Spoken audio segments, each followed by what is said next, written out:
Okay, magandang gabi po, no? Ito po ang Philippine Debaters Association. So, sa gabi ito, meron po tayong podcast live, no? Dito sa PDA, isang debate platform na unti-unti nang nakikilala sa mga madlang people dito sa buong Pilipinas. So, ang ating guest ngayon na siyang magpo-podcast ay si Brother Luther D. Parini mula sa JW or Jehovah Witness, no? So, ang kanyang topic na tatalakayin sa gabing ito, anong relihiyon sa panahong ito ang nakatupad sa ulat ng Biblia sa Lucas 21 verse 13 to 14. Teka, check muna natin bakit parang may malakas na hangin na wala namang ano.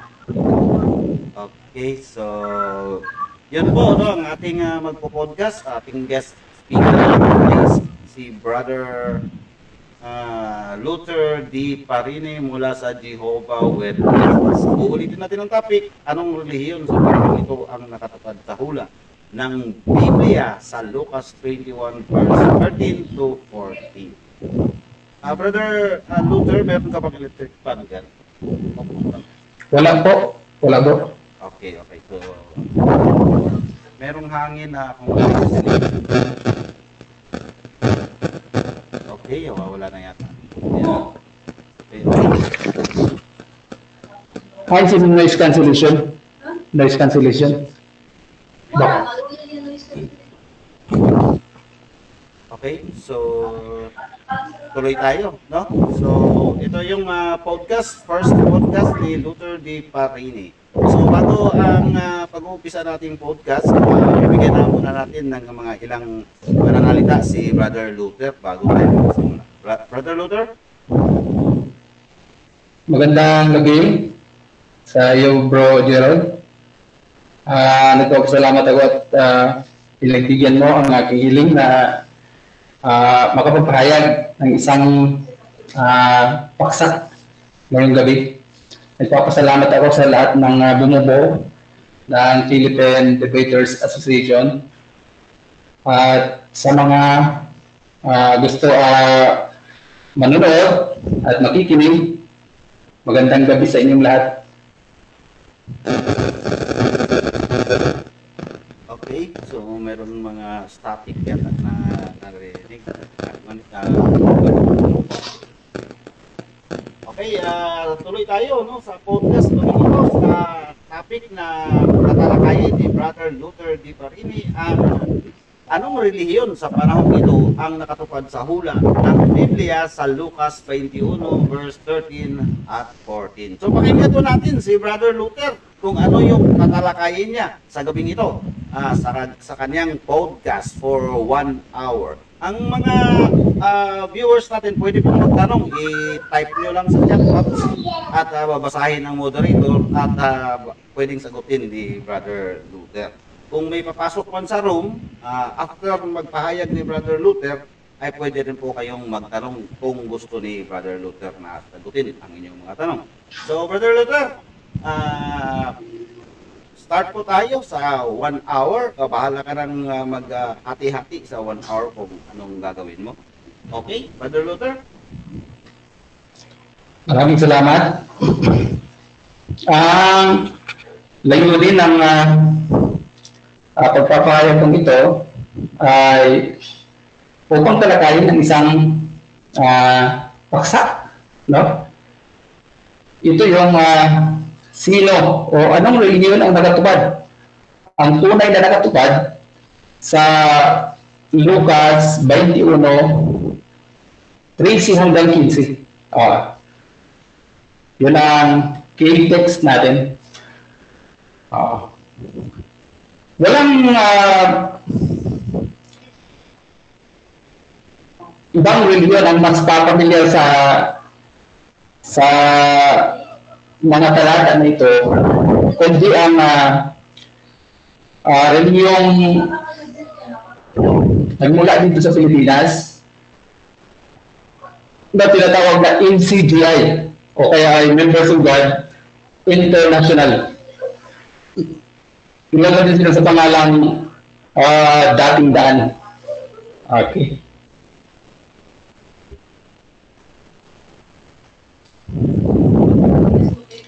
Ito ay kadalasang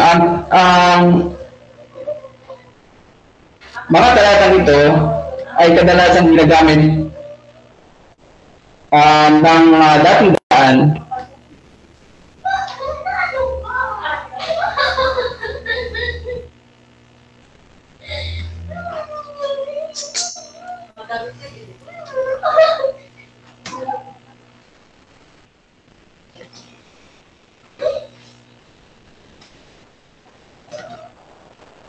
pasensya na sa distraction.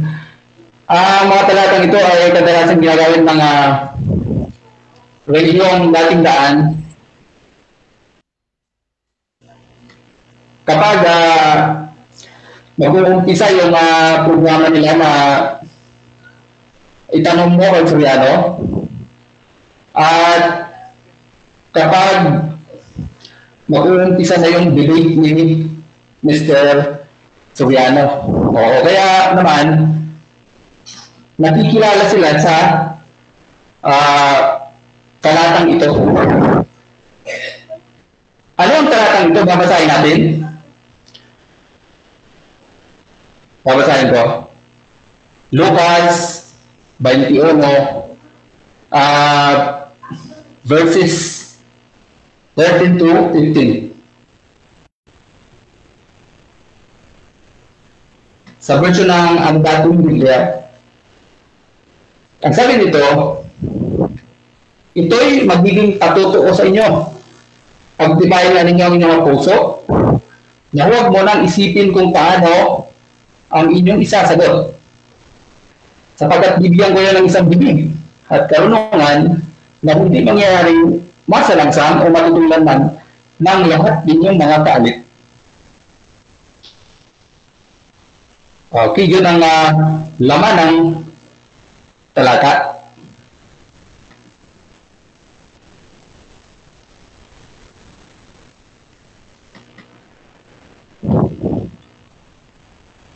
Sa madaling salita,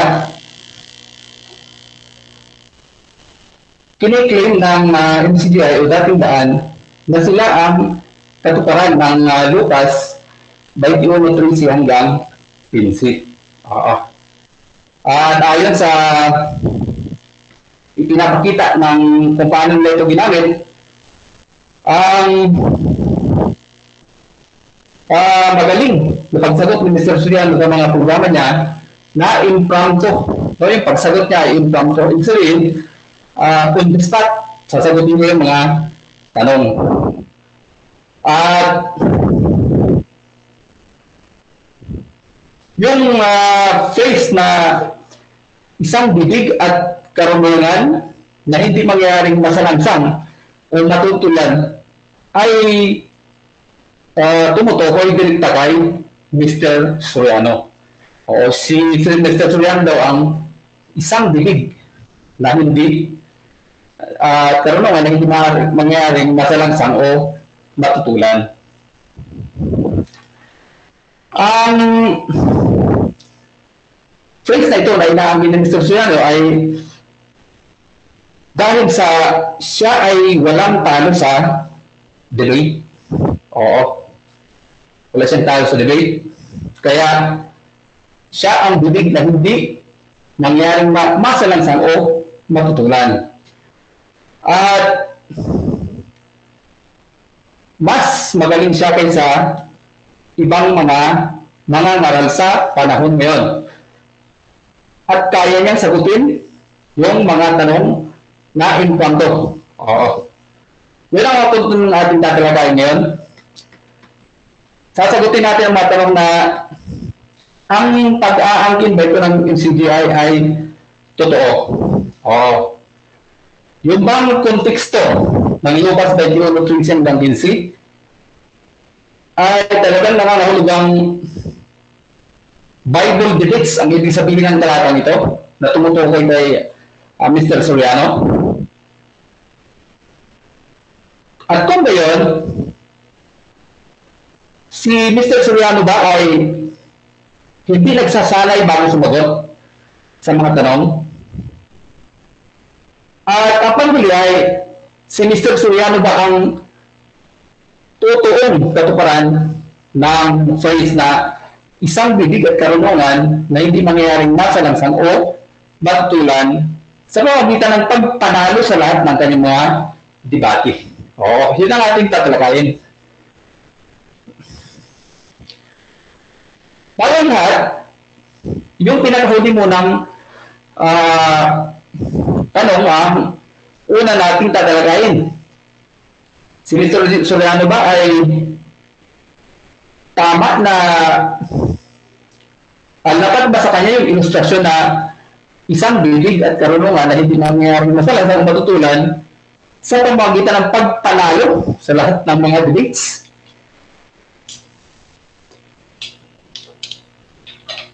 Gusto kong pansinin ang argumentong ito.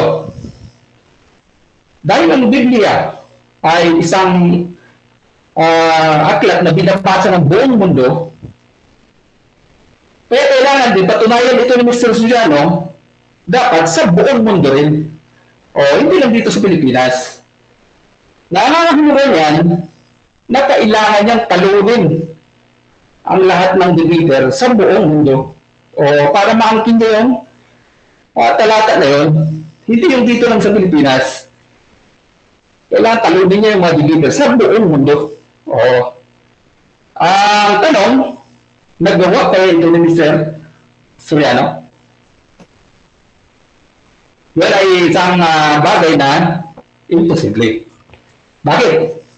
Mayroong more or less 40,000 Christian religions in the world.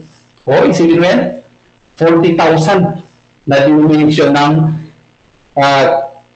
Christendom sa buong mundo.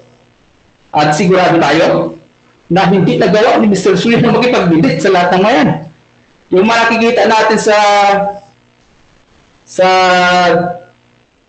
internet ay kunti lang, no? Anong patunay na hindi yan nagawa ni Mr. Soriano? Meron akong ipapakita. Ito yung isang membro ni Mr. Soriano na nag-post ng lahat ng kanyang mga debates.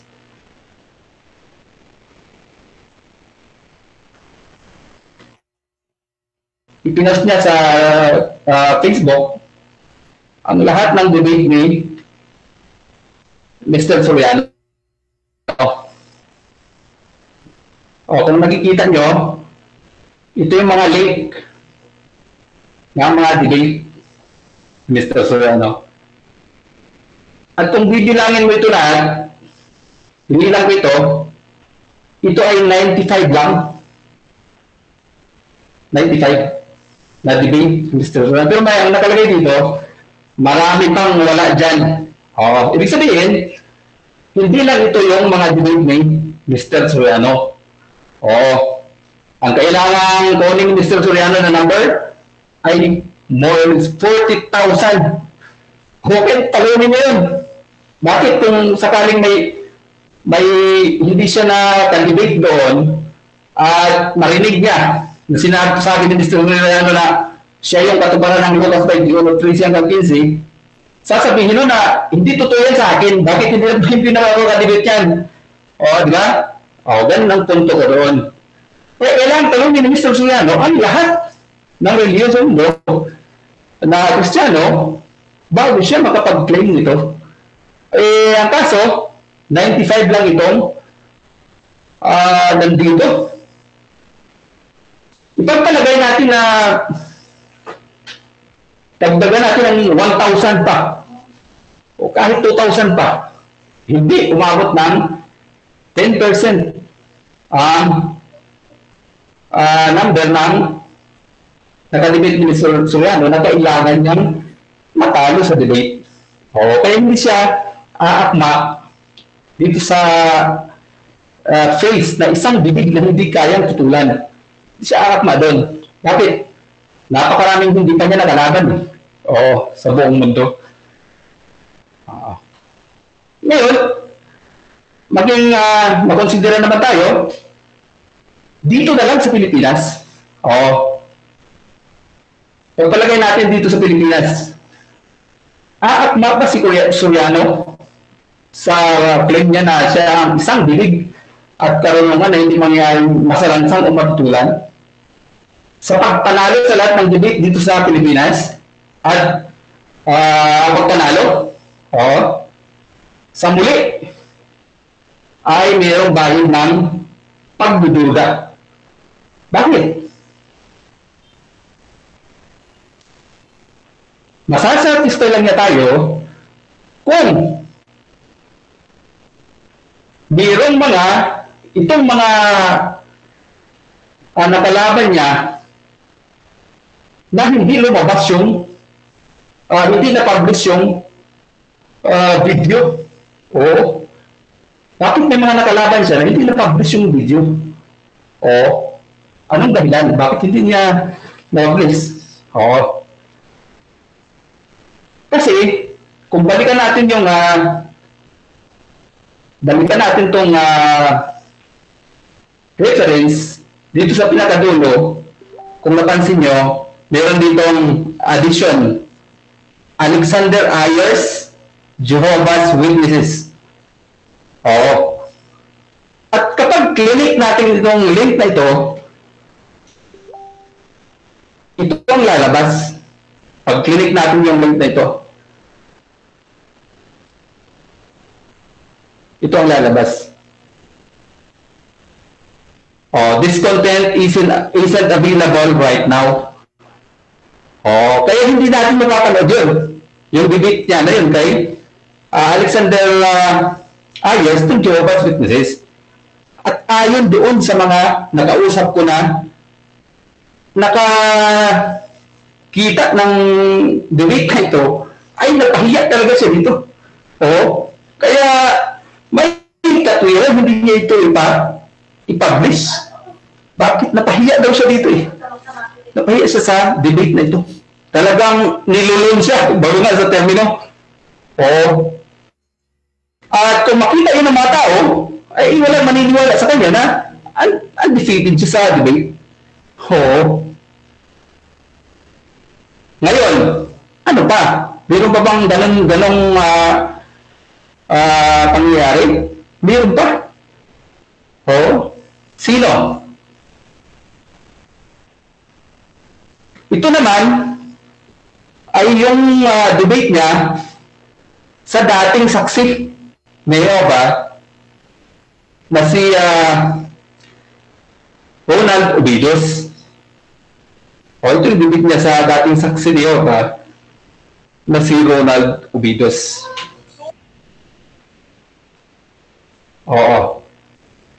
Ito yung una nilang paghaharap.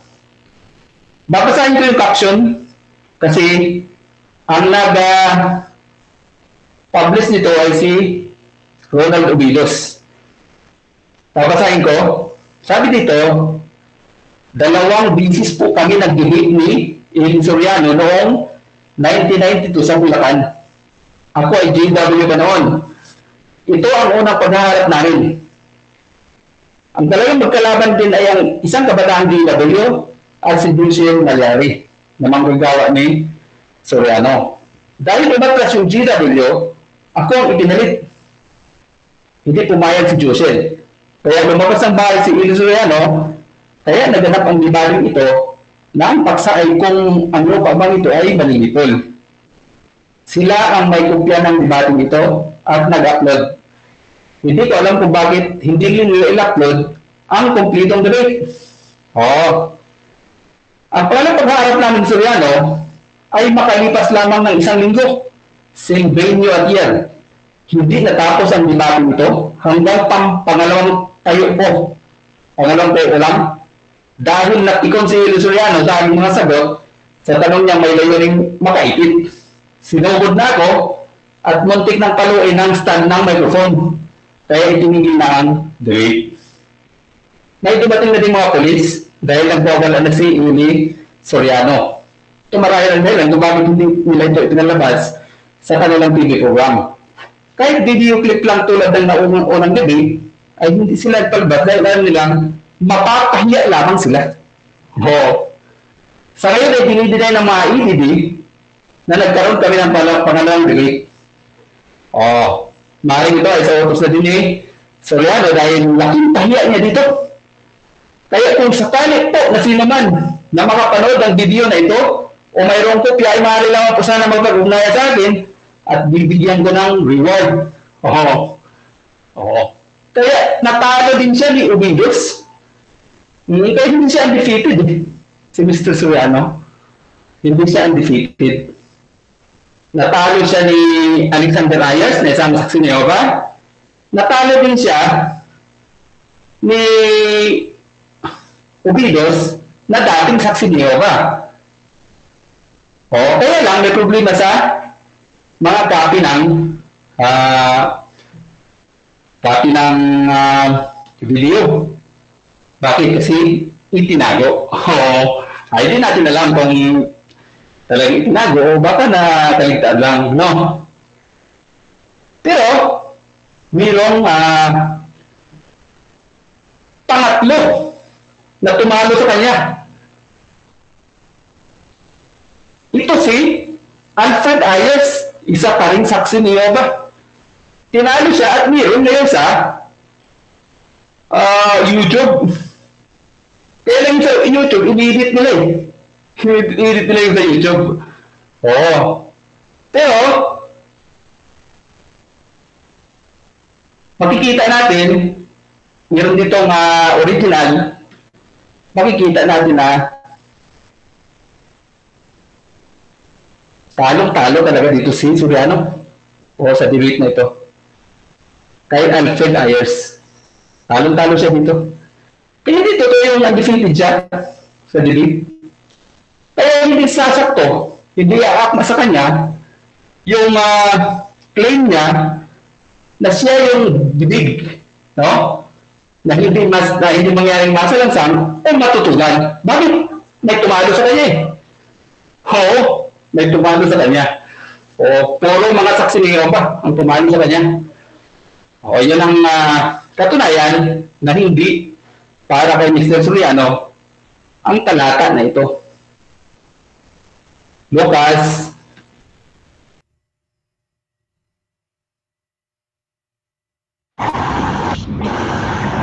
21, verses 13 to 15.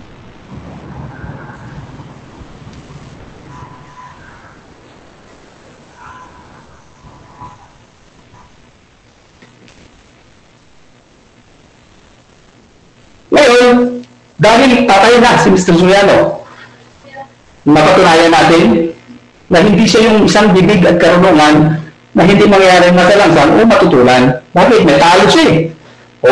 At kung yung Lucas 13 hanggang 15 ay tumutukoy sa debate, no, na si Mr. Soriano ang hari,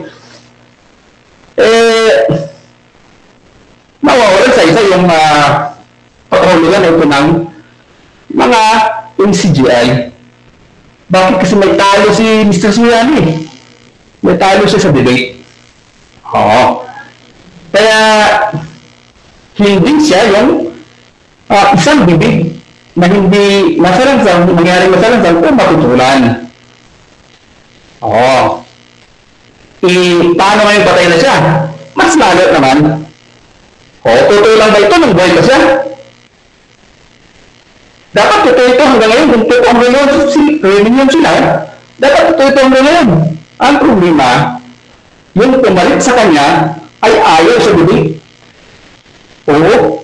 Ayaw sa bibig mo, pumalit sa kanya. Nakakarinig na ako ng mga kanta-kanta ng mga debaters na ang gusto daw ng pumalit kay Mr. Soriano ay debate na walang inilan.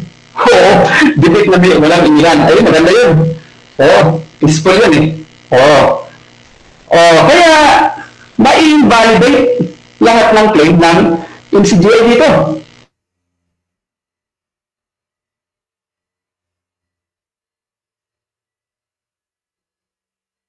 At mayroong mga sumubok, mga member ng MCGI Kasi, sa panahon ngayon, ay uso na yung online debate. No? At ito nga, platform na ito ay isang online debate platform. Philippine Debaters Association. Meron din tayong Debaters Foundation. Meron din tayong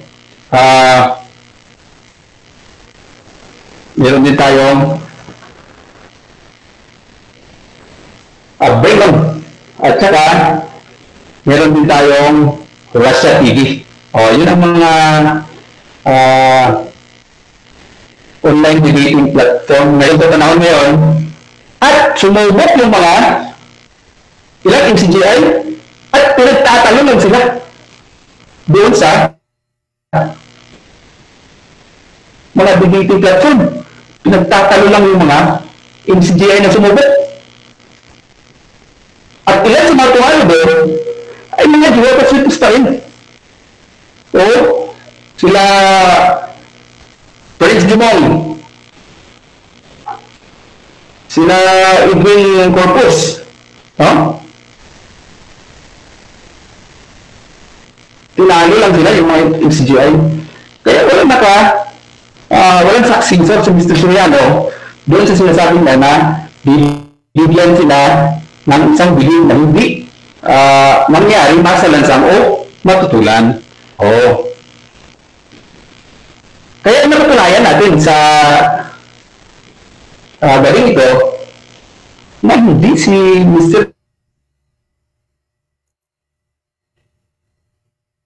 Soriano hindi siya fit doon sa paglalarawan ng Biblia sa Lucas 21:13 hanggang 15. Hindi siya fit doon. Kung ang pinag-uusapan, kung ang kahulugan ng talatang ito ay debate, o yung pagiging hari niya ng debate at yung galing niyang sumagot sa mga impromptu na tanong. Pero subukin naman natin siya doon sa impromptu na pagsagot.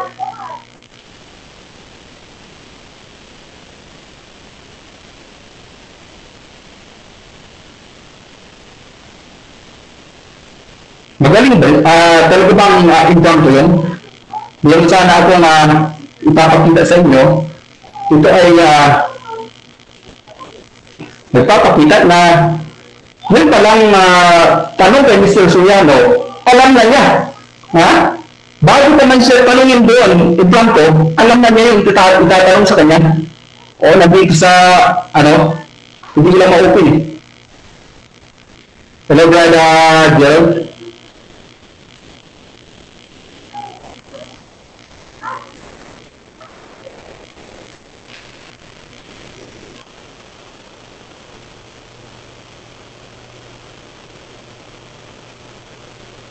Ipaparinig ko sana sa inyo yung boses ng tumawag. Ngayon pa lang pagtatanong kay Mr. Soriano, ay sasabihin mo na yung tanong mo bago ka uulitin mo lang doon sa impromptu. Okay, dito na yung sa verse 13 na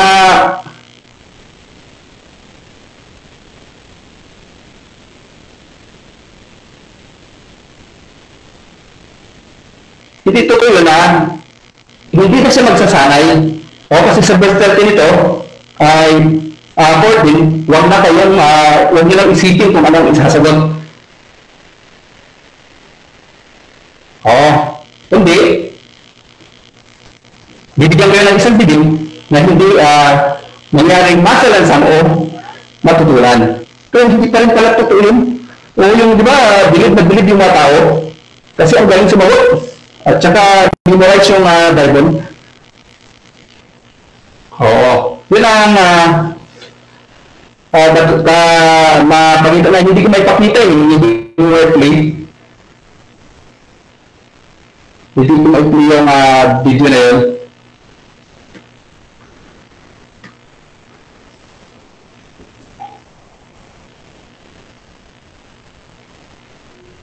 I-open mo yung camera mo, brother, baka mag-play siya. Try mo i-open yung camera mo. Ito na bro, nakikita na? Okay, i-open mo. Nakikita na? I-open mo yung camera mo, bro. Sandali ah. Back to tab. Camera. Naka-close.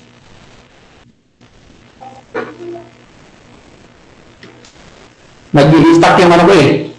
Laptop. Yan, mag-share screen ka po.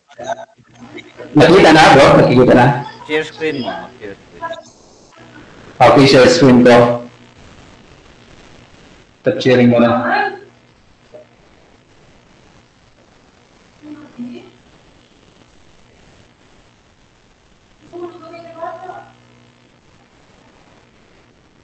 Si-share screen na ulit ko bro, no? Sige bro.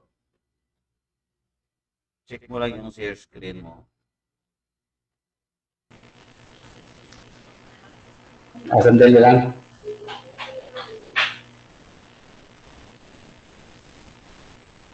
Greet lang natin si Brother TJ. Bakit daw nakamask? Wala naman daw COVID. At si Brother Ruben, good evening. Watching from San Fernando, Pampanga. Okay, ito na yata.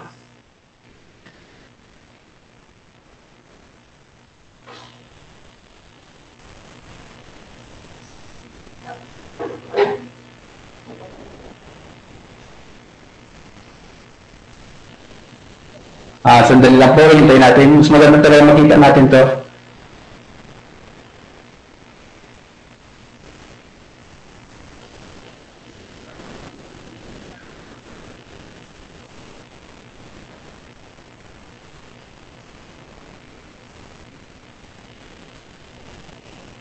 Okay, ang topic po na pinag-uusapan dito ay anong relihiyon sa panahong ito ang nakatupad sa hula ng Biblia sa Lucas 21, verse 13 and 14.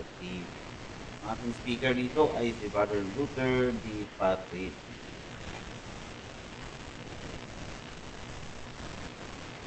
Okay na ba ang share screen mo, Brother Luther? Ha? Okay na ba yung share screen mo? Hindi mo pa nakukuha? Hindi pa umu-open yung ano eh. Yung hindi umu-open yung ano. Nag-stop share screen ka. Stop share screen mo na, no? Okay. Tutuloy mo lang. Sabi ni Brother Ruben, Brother Jerome, ito ang bagong FB account ko. Nilock ng Facebook kong account dahil napasok daw ng hacker.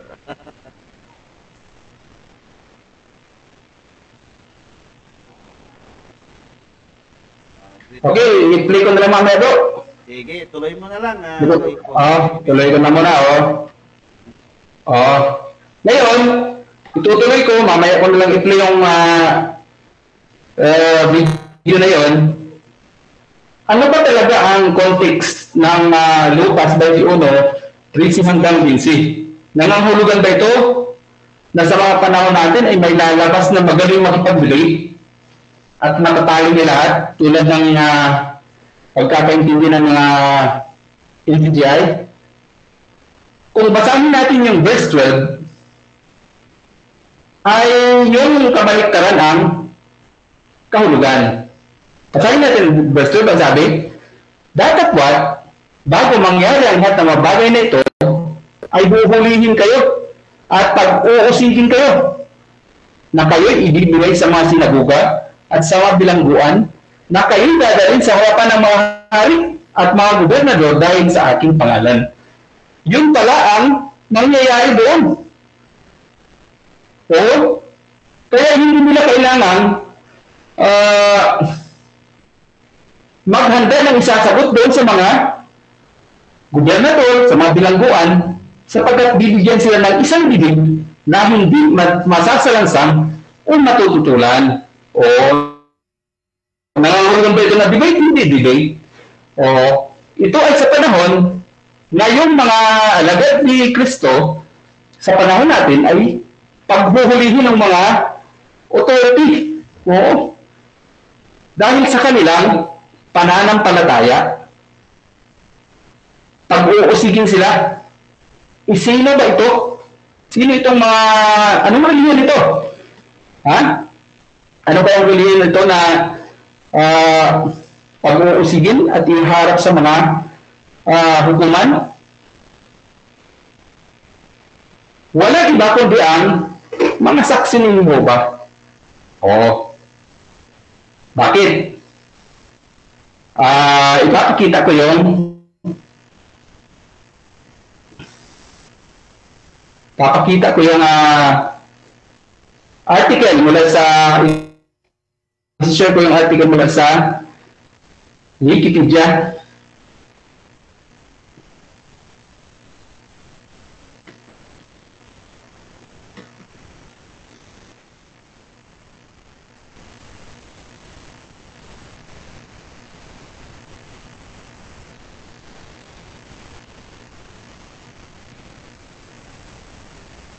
Ito na. Persecution of Jehovah's Witnesses.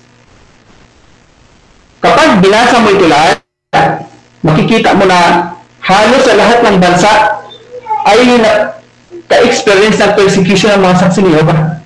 O pinagkukulong sila. Ang iba, talagang pinatay. Yung iba, yung mga tao ang binabato sila ng mga tao. Ito sa Amerika, pinagkukulong sila sa Amerika. Ang matindi ay sa Germany, kasi ikinulong sila sa mga concentration camps. Sa Benin, sa Bulgaria, kung makita nyo, Canada, China, Cuba, Eritrea, France, the French dependencies, Georgia, South Ossetia, Germany, India, Malawi, Russia. Sa Russia ngayon ay matindi ang persecution sa mga saksi ni Jehovah. Singapore, South Africa, Soviet Union, Turkmenistan, United States, halos sa buong mundo sila ay pinipersecute. Walang ang Pilipinas dito, pero sa Pilipinas noong mga 1940, ay pinagkukulong din ang mga saksi ni Jehovah. Kaya itong Lucas 21 ay tumutukoy sa mga saksi ni Jehovah, hindi sa MCGI. Tumutukoy kasi sila, itong saksi ni Jehovah, ang relihiyon na pinag-uusig sa mga huling araw na ito sa ika-20 siglo. Walang ibang relihiyon ang makahihigit sa naranatang persecution ng mga saksi ni Jehovah sa panahon ngayon na sinasabi ng mga huling araw. Ngayon, kung saksi ni Jehovah ito, ano yung ibig sabihin ng isang bibig na hindi matutugulan? Mangangahulugan ba yun na masasagot nila lahat yung mga tanong sa kanila pag hiniharap na sila sa mga hukuman?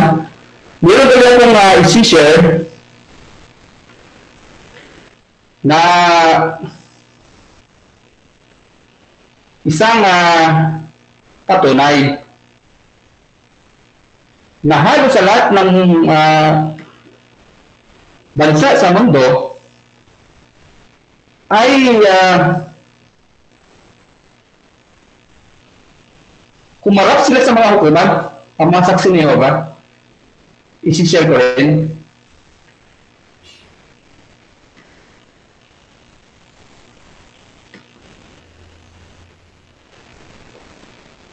Supreme Court cases involving Jehovah's Witnesses by country. Ibig sabihin, yung mga kasong isinampa sila sa kanila ay nakarating sa mga Supreme Court. Nakarating sa mga Supreme Court kasi sa ibang bansa kasi yung mga saksi ni Jehovah ay talagang sinusuppress. Ang unang dahilan dito kung bakit gano'n ang treatment sa mga saksi ay yung pagtanggi nila sa pagpasok sa military services. Ayaw nila sumali sa digmaan Tapos, yung blood transfusion, isa din yun dahilan. Ito, sa lahat ng bansa din, sila nagkaroon ng mga kaso At dito sa Pilipinas, isi-share ko rin yung pinakamalaking kaso ng mga saksi ni Jehovah dito na nakarating ng Supreme Court. Ito yung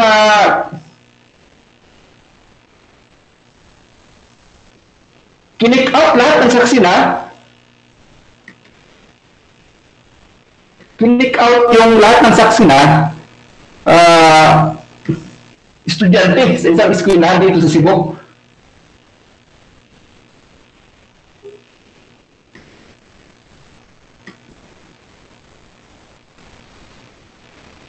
Ito ay case digest sa Supreme Court. Ito, ganito karami yung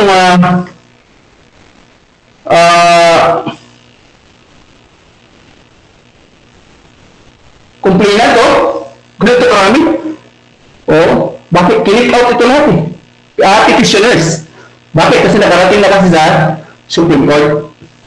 Ito ay yung Ibralinag versus Division Superintendent of the Schools of Cebu.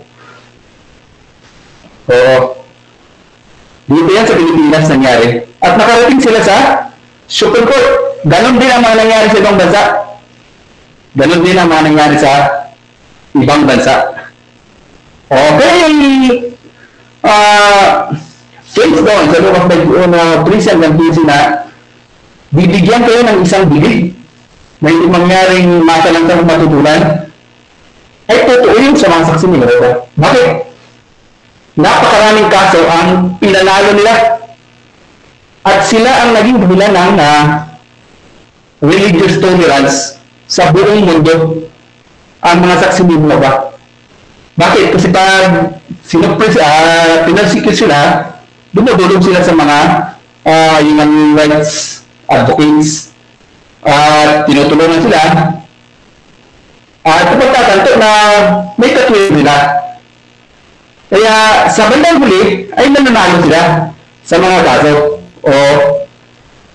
at naging mas liberated na. May freedom na sila para gawin yung pangangaral. Isa din na kinaiinisan sa kanya yung pangangaral. Tapos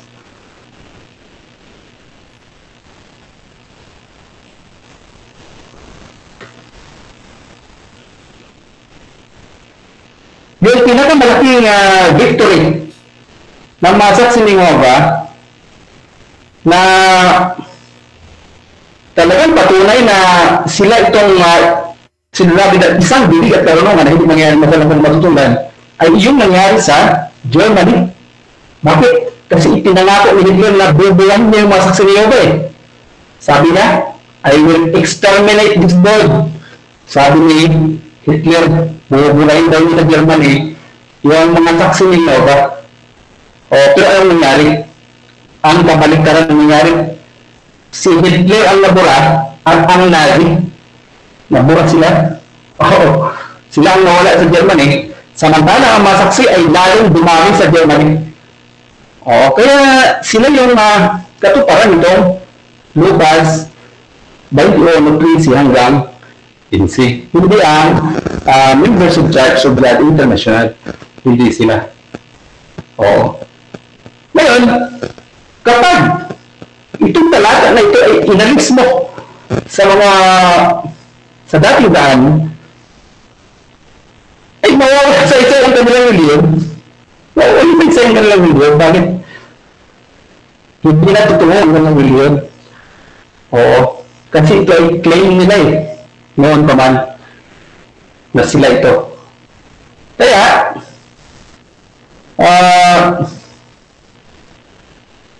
hindi totoo yung claim na ito ng mga NCGI. Ngayon, yung hindi ko na-play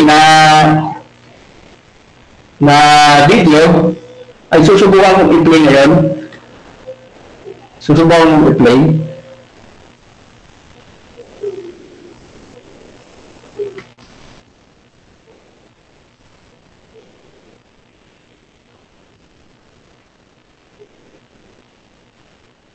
Ito nagpapatunay Na-scripted pala yung pagsagot ni Mr. Soriano sa mga tanong. Scripted, alam na niya kung anong tanong. O, kung naalala niyo nun si Iclio, kaya pala alam ni Iclio kung ano yung sakit ng darating kasi pinakikinggan niya sa sa auditorium habang kinakausap ng sekretary niya, naririnig niya. Kaya pag pasok ng may sakit, alam na niya yung sakit. Oo. Eh, si Mr. Juliano pala, ganun din. Ito, pakinggan natin.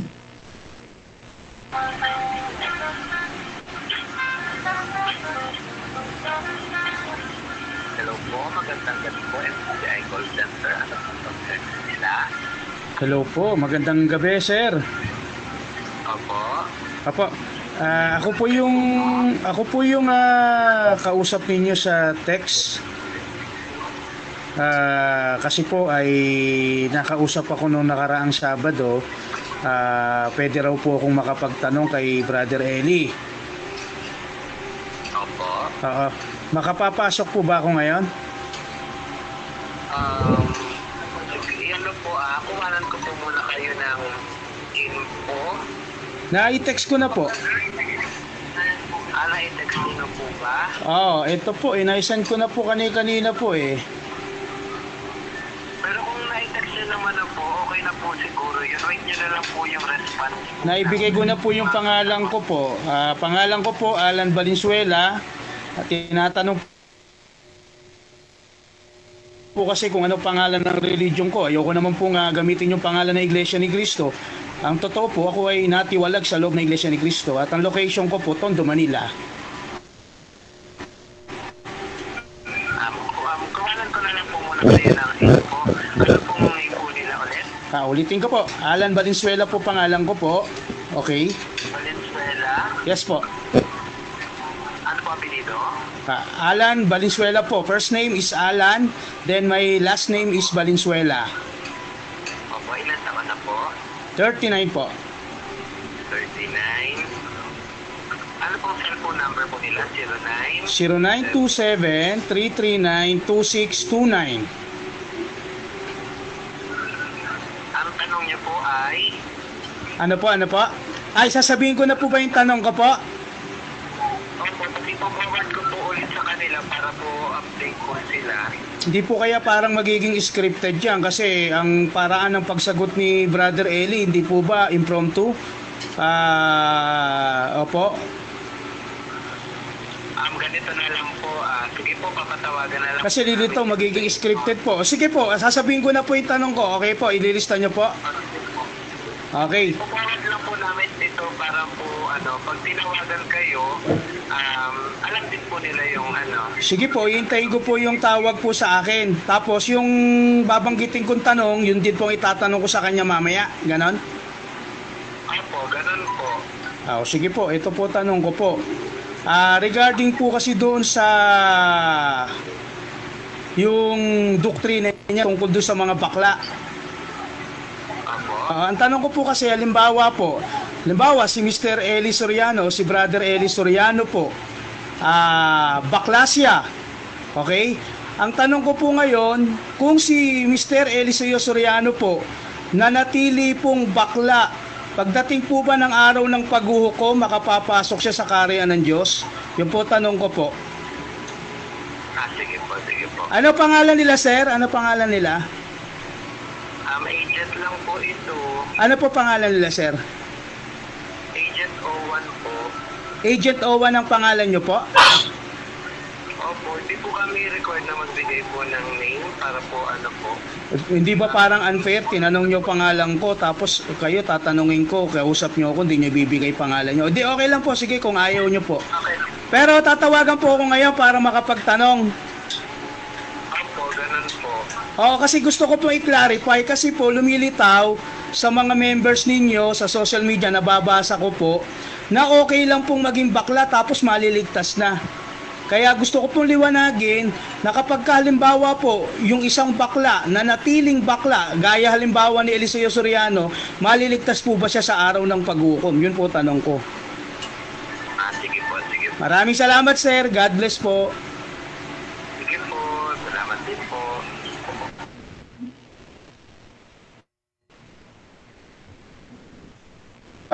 Yun po, narinig niyo po yun. Oo. Kaya yung palang pagtatanong kay Mr. Soriano, ay hindi rin impromptu. Oo, kasi bibigay mo na yung tanong mo eh. O bago dun sa actual na pagtatanong, ibibigay mo na yung tanong mo. Oo. Kaya yung sinasabi doon na bibigyan kayo ng isang bibig at karunungan, ay hindi angkop kay Mr. Soriano. Oo. Kaya nga, ang tunay na kahulugan ng Lucas 21 ay tumutukoy sa mga saksi ni Jehovah. Oo. Doon po tatapos ang pahayag ko. At kung sakali po na mayroon kayong gustong itanong, hindi ko alam kung ngayong gabi masasagot ko yun. Pero nagsisikapan ko. Okay? Okay na ba, Brother Luther? Okay na po. Hello, Mike. Check. 1, 2, 3. So, meron tayong bisita dito ngayon, si Pastor Valerian. Ang ganang gabi, Pastor. Nakamute yata si Pastor na ayaw magsalita. No? Baka meron kang tanong tungkol kay Soriano. So, topic na inilahan pala dito ni Brother Luther tungkol sa topic na anong relihiyon sa panahon ito ang nakapagkahula sa Lucas 21 verse 13 to 14. Pwede ba basahin mo, Brother Luther, para maunawaan natin maigi ang basahin ko po yung talata. Yes, Brother. Para naman sa mga Lucas 21:13 hanggang 15. Ito ay magiging patutuo sa inyo. Pagtibayin nga ninyo ang inyong puso na huwag isipin kung paano ang inyong isasagot. Sapagkat bibigyan ko kayo ng isang bibig at karunungan na hindi mangyayaring masalangsang o matutulan man ng lahat ninyong mga kaalit. Yun po. Okay, ang tanong ko dito, Brother Luther, ang kinakausap ba dito ng Panginoon at sinasabihan dito ay iisang tao lang ang tinutukoy niya o maraming tao ang tinutukoy niya? Actually, sinabi niya ito doon sa mga alagad niya. Doon sa mga alagad niya, yung mga alagad niya noon, yung first century Christian, yung mga apostles niya, sinabi niya yun. Ngayon, yung katuparan kasi noon, ayon sa Lucas 21, ay hindi lang sa kanila. Kasi nangyayari din yun sa kanila sa first century Christians. Pagdating ng 60 AD, ay ipipersecute sila. Darating yung Rome para sakupin yung Jerusalem 60 AD. Kaya nga sabi doon, tumakas kayo sa mga bundok. Pero ang mas malaking katuparan doon ay sa huling araw.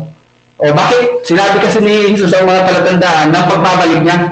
Doon din sa chapter na yon, sinabi niya ang mga mangyayari bago siya dumating. Sinabi niya. At nangyari yun, yung mga pinakamalalaking digmaan, nangyari yun sa ika-20 siglo. First World War at Second World War. Kaya doon nag-umpisa yung mga tanda na nangyari. Okay. Nakafocus kasi ako doon sa bibigyan ko kayo ng isang bibig na hindi matutulan. So yung tinutukoy ba doon na bibigyan ng isang bibig? Sino ang bibigyan ng bibig? Isang tao lang ba o lahat ng kanyang kausap ay bibigyan? Figurative yun. Na ang ibig sabihin, kung sino man sa kanila ang mahuhulihin at tanongin sa hukuman, ang sinasabi doon ay huwag nyo lang isipin kung anong isasagot. Para sa kanila yan lahat kasi bibigyan kayo ng isang bibig. Ang sinasabi doon na isang bibig, ibig sabihin, bibigyan sila ng magaling na pagsasalita sa harapan ng court. Sila lahat yun. Hindi ibig sabihin na pagkakaintindi ng MCGI na isang tao lang talaga. Yung isang tao lang hindi. Okay, linawin ko, Brother Luther, ano? Yung sinabihan doon ng Panginoon, marami yon, mga marami yun. tagasunod. Ang sabi, marami.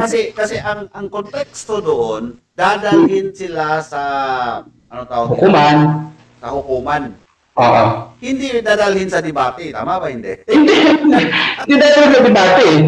Dadalhin sila sa hukuman, sa mga gobernador, sa harap ng mga gobernador. Yes. Oo. Hindi debate ang konteksto. Ngayon, ginagamit nila yun. Di ba, pinakita ko sa inyo? Ipakita ko ngayon. Hindi ko na ipakita eh. Naiintindihan ko naman ang gusto mong iparating. Oo. Yung mga saksi ni Jehovah, talagang dinala sila sa mga husgado. Oo. Diba? Kasi kinasuhan sila ng kinasuhan. Oo. Pero yung mga kaso na dumating sa saksi ni Jehovah ay na-acquit lahat. Hindi talaga sila tinablan doon sa mga kaso na yun. Dahil matibay yung kanilang pagsagot doon sa evidence na nandoon. So, isa yan sa punto na gusto mong iparating dito sa iyong podcast. Na natupad yan sa mga saksi ni Jehovah. Jehovah. Hindi sa MCGI. Kasi hindi naman debate ang ano doon. Hindi naman debate ang context doon eh. Tama. Kasi kahit ako na nagbasa, hindi talaga siya pumapatungkol sa debate. Kung hindi pumapatungkol siya sa gobyerno ng mundo or ng bansa, kung saan man nandoon yung mga alagad ng Panginoon, sila idadalhin sa mga sinagoga at mga husgado upang litisin. Yan, litisin sila. Ganun ang mangyayari sa kanila. Hindi debate. Hindi debate yun. Ang kay Soriano naman, in-apply na sa kanya doon sa pagsasagot niya sa mga tanong ng ng mga tao. Okay. Na impromptu. Nakita natin, hindi pala impromptu. Naranasan ko rin yan kasi na-doktorinahan ako dati noong 2014 yata yun, o 13, doon sa Mindanao Avenue. Meron silang isang isang anong tawag ba yun? Coordinating center. Coordinating center doon sa Mindanao Avenue, no? Yung sakit na yan. Nung nakasali ako ng mga 7 or 8 days yata ako nakasali. Hindi ko tinapos. Hindi ko natapos, no? So, doon sa gusto ko sana magtanong. Pinapunta ako sa Quiapo ba yata yun? Nakalimutan ko anong lugar. Pumunta ako doon. Kasi doon pwede magtanong. Ang nangyari, bago ka pala pumasok doon sa loob ng coordinating center para magtanong, ililista mo muna sa papel yung tanong mo. Pangalan mo, taga-saan. Ililista mo. Totoo yan nangyari sa akin. Magtataka ka nga kung bakit alam na kaagad ni tagabasa ng Biblia. Kaya lang, hindi ako natuloy makapagtanong dahil sa dami ng gusto magtanong. Pero ang taka ko talaga, pinalista yung pangalan ko, yung tirahan ko, yung edad ko, sa itatanong ko. Yan. Hindi naman talaga yung prompto siya. Hindi sa umatake tayo sa NCTI, no? Pero totoo yan. Tama rin yung narinig nating video na i-play ni Brother Luther. Tama yun. Ganon din ang nangyari sa akin. Although, sa telephone nyo na pag-uusap nila, yung sa akin, personal. Kasi merong nakaharang doon sa pintuan, papasok sa coordinating center, nung time na yun sa Maynila pa ako nakatira. Sabi, sir, magtatanong ako, sir. O sige, isulat mo yung pangalan mo, address mo, yan ka, saka yung tanong, sulat mo rin. Ganun talaga yun. Hindi talaga. Kaya tama yung video na i-play mo.